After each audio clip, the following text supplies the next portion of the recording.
Drones swarm, missiles stall, and tough talks unfold. Ukraine's cutting-edge drones have already destroyed over a dozen Russian targets, and Western patience wears thin as the war's future hangs in the balance. We've got a lot to unpack, so stay with us. This is The Gaze. Don't forget to follow us on our website, YouTube, and socials for more sharp takes and frontline reporting. Russia faced a noisy night on May 28th, as its Ministry of Defense reported intercepting 296 Ukrainian drones across 13 regions. Yet, despite these air defense efforts, some drones got through, striking key industrial facilities tied to Russia's military industry. One significant hit was in Zelenograd, where a drone struck the Elma Technopark building, a major hub for Russia's electronics and microelectronics. In Dubna, locals reported 2 strikes on the A.P. Fedorov machine building plant, a critical site in Moscow Oblast producing combat UAVs, including the Orion drone system, touted as Russia's answer to Turkey's Bayraktar. The attacks also forced temporary closures at 4 major Moscow airports: Vnukovo, Domodedovo, Zhukovsky, and Sheremetyevo. In his evening address, President Volodymyr Zelensky vowed a firm response to Moscow's May drone strikes. So here we see the results.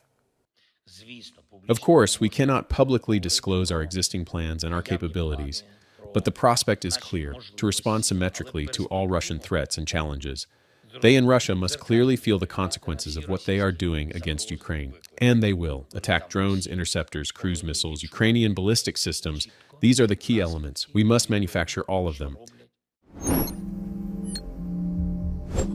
Ukraine is gearing up for mass production of the Sky Sentinel, an AI-powered autonomous anti-aircraft turret designed to counter drones like the Shahed 136 and slow cruise missiles. Human involvement, like a soldier manually aiming the turret, isn't needed. Just set up the Sky Sentinel in a combat position, give it radar data, and it will do the rest: detect targets, lock on, track flight paths, calculate the shot, and fire, all on its own, the developers say to the Militarnie.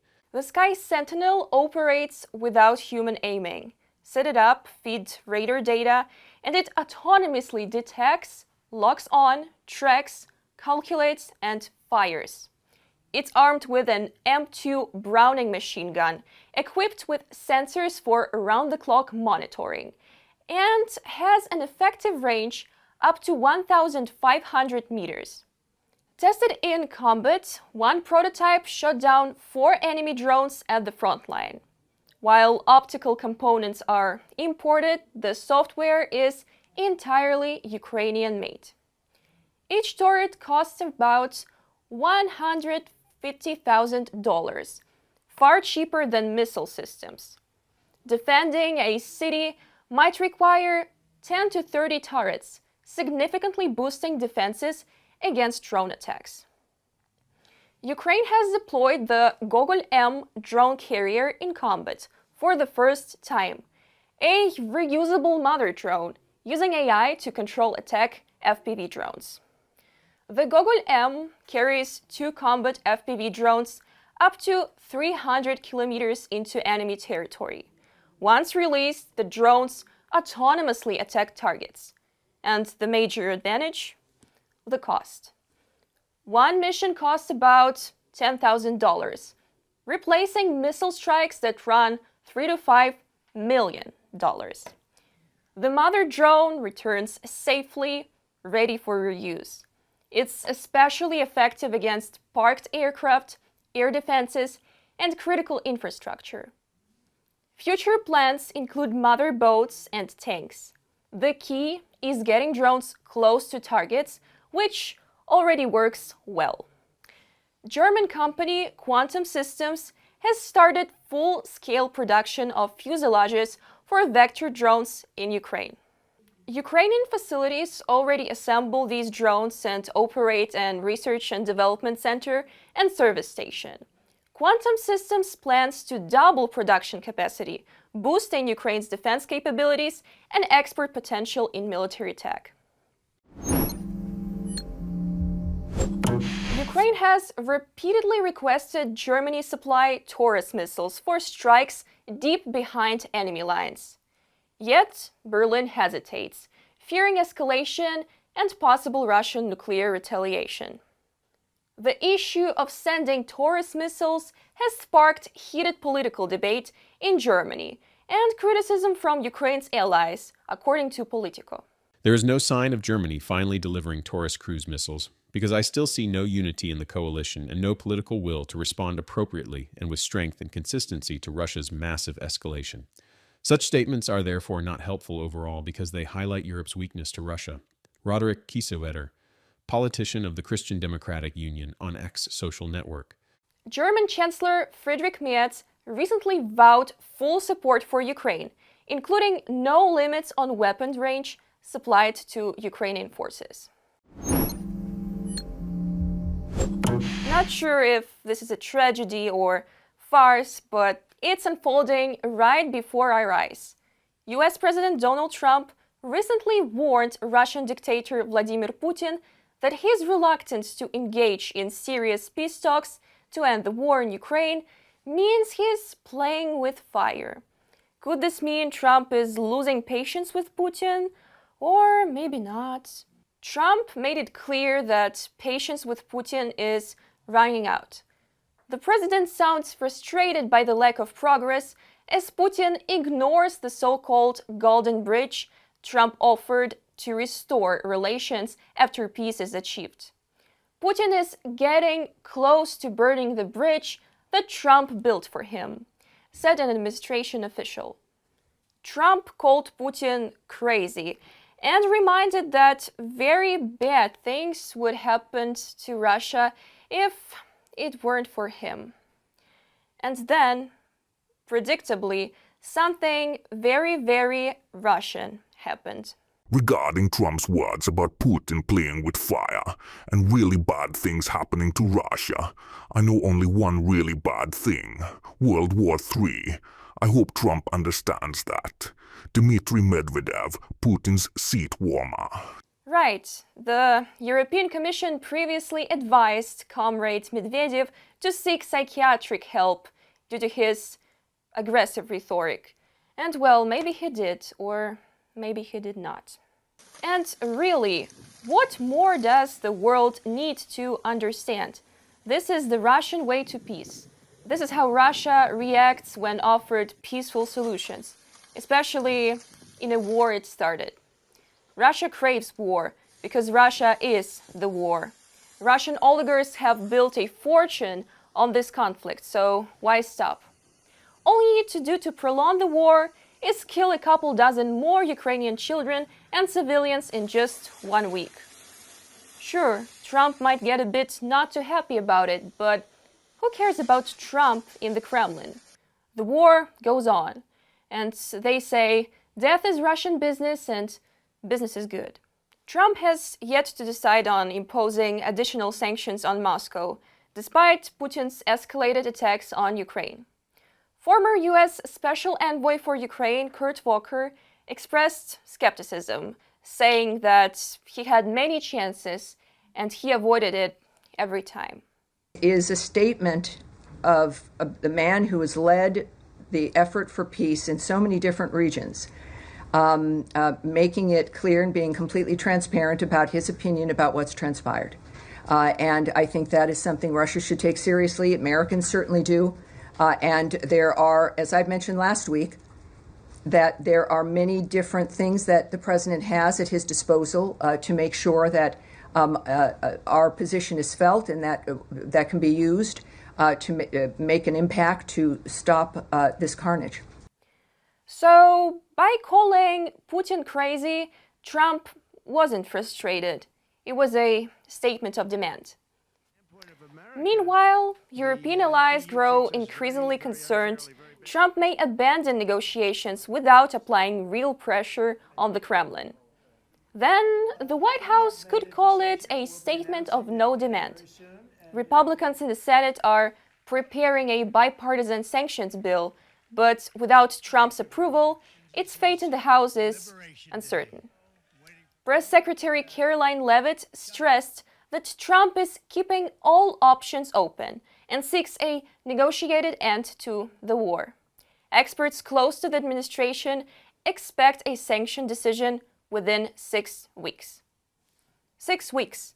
Maybe the new U.S. ambassador to Ukraine, Her Excellency Julia Davis, should suggest the American administration move from Washington, D.C. to Kyiv for these 6 weeks. That way, while working on sanctions decisions, they could see what's really at stake outside their windows.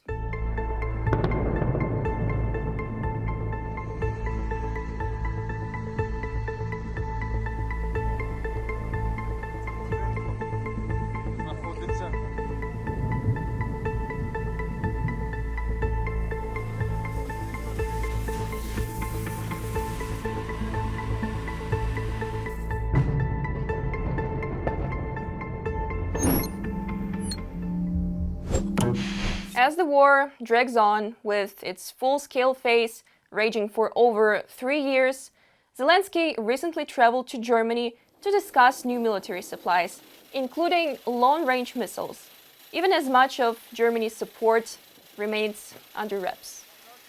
It's a timely moment to recall what allowed Putin to launch this war in the first place: the West's hesitation and indecision. In a May 25th interview with Politico, retired US General Philip Breedlove, former NATO Supreme Allied Commander Europe, laid it out bluntly. The West's failure to act decisively after Russia's 2014 occupation of Crimea set the stage for the current full-scale invasion of Ukraine. We proposed deploying forces and conducting air patrols, but it was all dismissed as too escalatory. In the end, we did nothing, and Russia escalated anyway. The West hasn't inflicted enough pain on Putin to make him stop. Ukraine can win, but only if it gets everything it needs. Philip Breedlove, retired U.S. general, in an interview with Politico.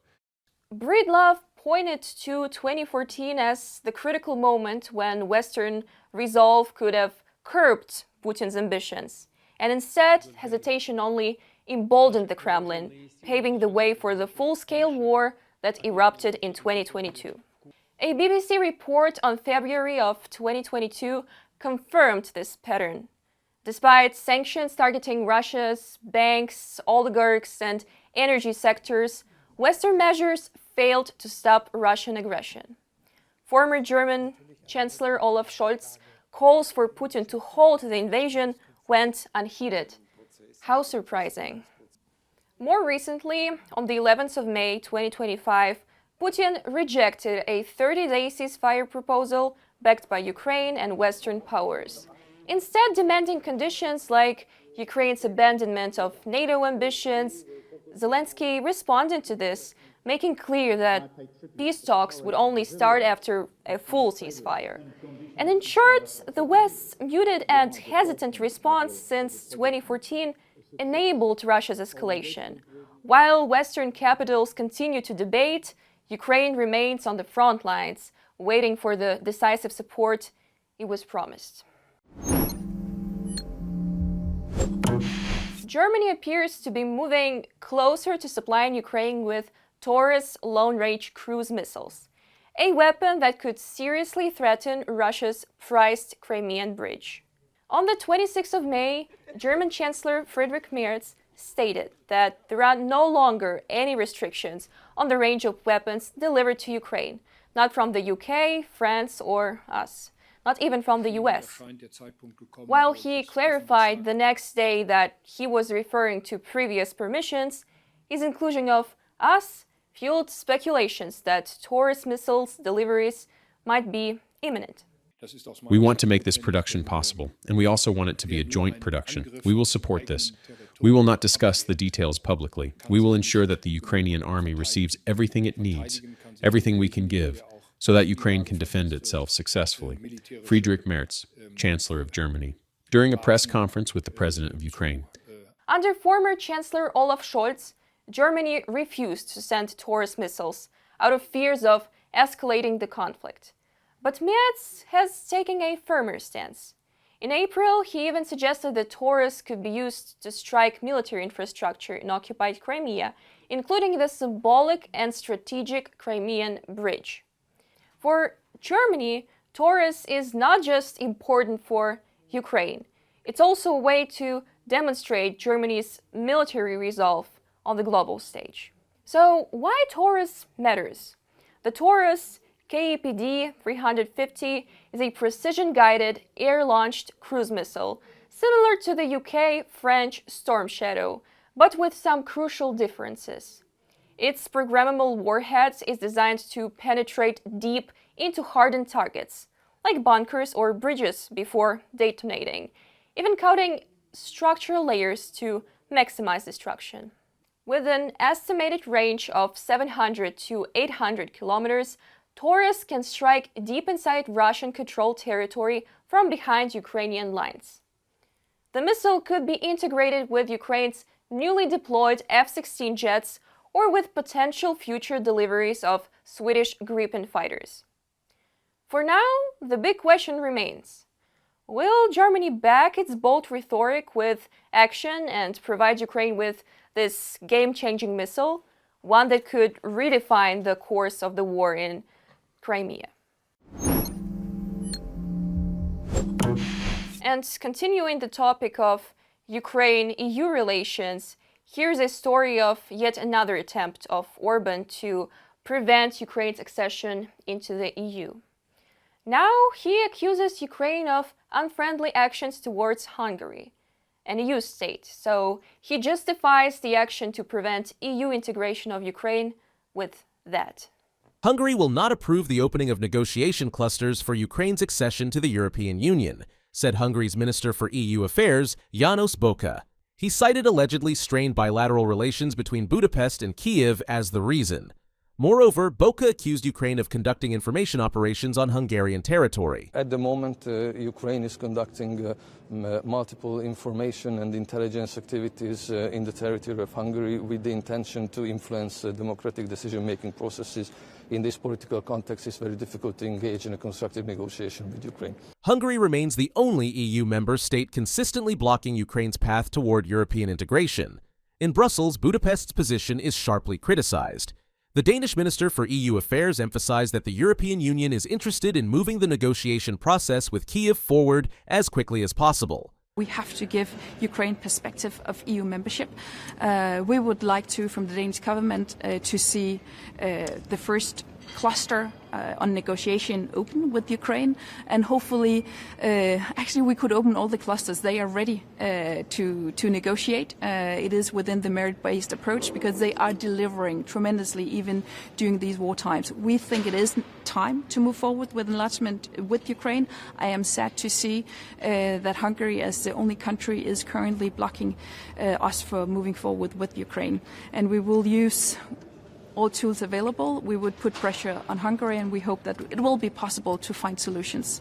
Hungarian Prime Minister Viktor Orban has consistently found various pretexts to stall Ukraine's EU integration.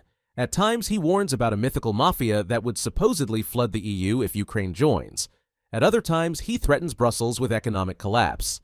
In May 2025, Orban went even further, accusing Ukrainian intelligence services of trying to establish contacts with the Hungarian opposition to persuade Hungarians to support Ukraine's EU membership. Mr. Orban has chosen to blame Ukraine for everything in order to be re-elected next year and stay in power.